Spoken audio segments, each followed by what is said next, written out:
Good morning. I want to talk a little bit about shame today. I had an experience yesterday where I found myself experiencing a little bit of shame and embarrassment, and because of that, it triggered some, I kind of lashed out and was angry, and I couldn't really identify what was going on. So after thinking about things, I found out that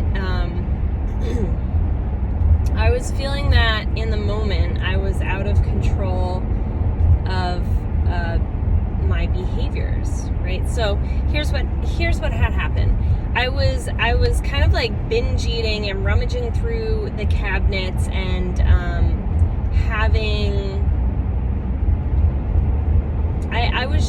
I was like out of control of my eating at the time, and I wasn't being mindful.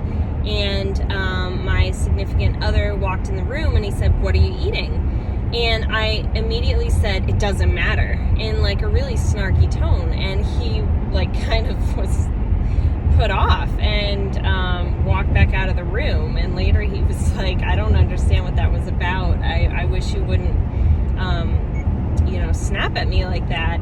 And so that made me look at my behavior, like, and what was that about? What was that snapping or that snarkiness about? And really what it comes down to is I realized that in that moment I was kind of embarrassed over the fact that I had gotten caught in a behavior that I'm not happy with. And it was more than embarrassment, though. It really was. It was like this deep, like I am bad and I'm being caught doing bad things, right? Or being bad. And what I think it is shame. And I was listening to Brené Brown's book, Atlas of the Heart, and she kind of talks a little bit about the definitions of some different words that pertain to emotions and feelings, and learning how to find the words to describe these things so that we can begin to deal with them. And resentments come a lot of times from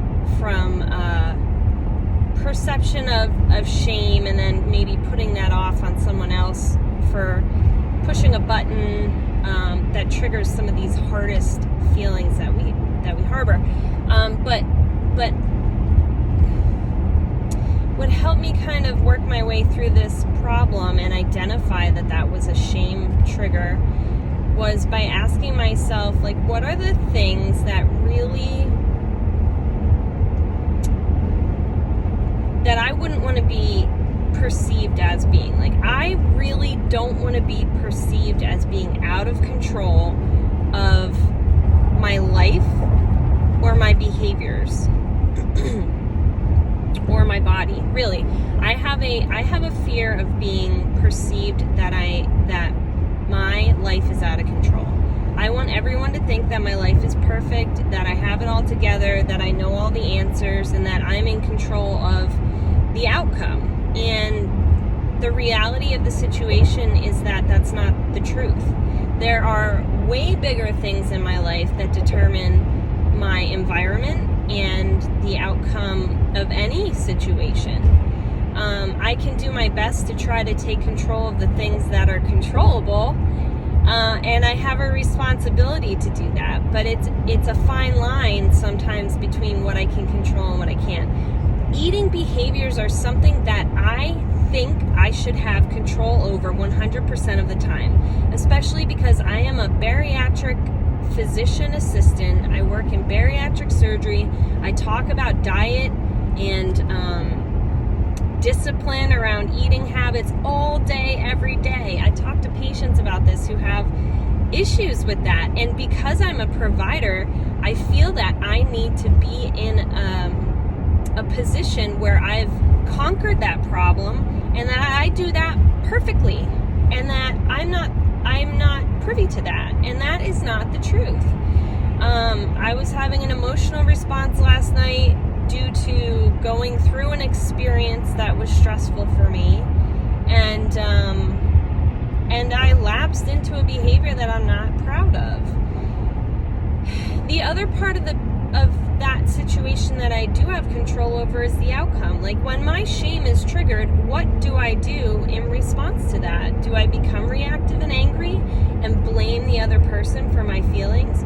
Was my significant other the person to blame at that time? No, it's really my relationship with myself and the behavior that I was, or the situation that was going on. I was telling myself I was a failure because he was catching me in the act, or I thought he was catching me in the act and being judgmental towards what I was doing, when in reality he just wanted to know what good things I found to eat, because he also enjoys food and snacking.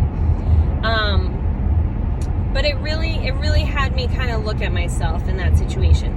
And I know that I don't need to look at myself and be judgmental with an intent to put myself down, but I can look at that situation as a learning experience and a way that, or an indication that I need to be, and maybe that I need to have some awareness around this issue of my desire to be perceived as having my life in control, and working towards the acknowledgement that we are all human beings and that we all have flaws, and maybe we perform less than perfectly in certain areas of our life. A constant goal of mine is to have acceptance for where I'm at in life, regardless as to whether or not I'm meeting societal goals or even personal expectations, because sometimes my expectations are unrealistic. And I guess I just wanted to share this because I think that this is something that a lot of people probably struggle with, because we live in a society where we want to put our best face forward and only present what we want other people to see. And until we can get honest with ourselves and other people around us, I think it's really hard to work on those difficult things. So I just wanted to come out with that realization and that experience. And I did apologize to my partner. But it's a work in progress. Every day in life is a work in progress. Show up, try to experience life to the fullest, all the feelings, the good ones and the bad ones, and use it as a learning experience. I believe that we're all here as human beings to learn about being human and connecting to one another in a positive way.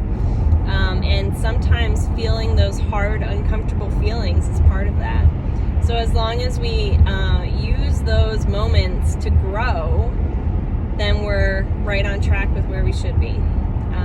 But that's all I have. I hope you find some help in that. Subscribe to my channel. I'm going to try to have more of these morning chats because my drive to work is 35 minutes and this is when I do my best thinking. So have a great day and I will see you soon.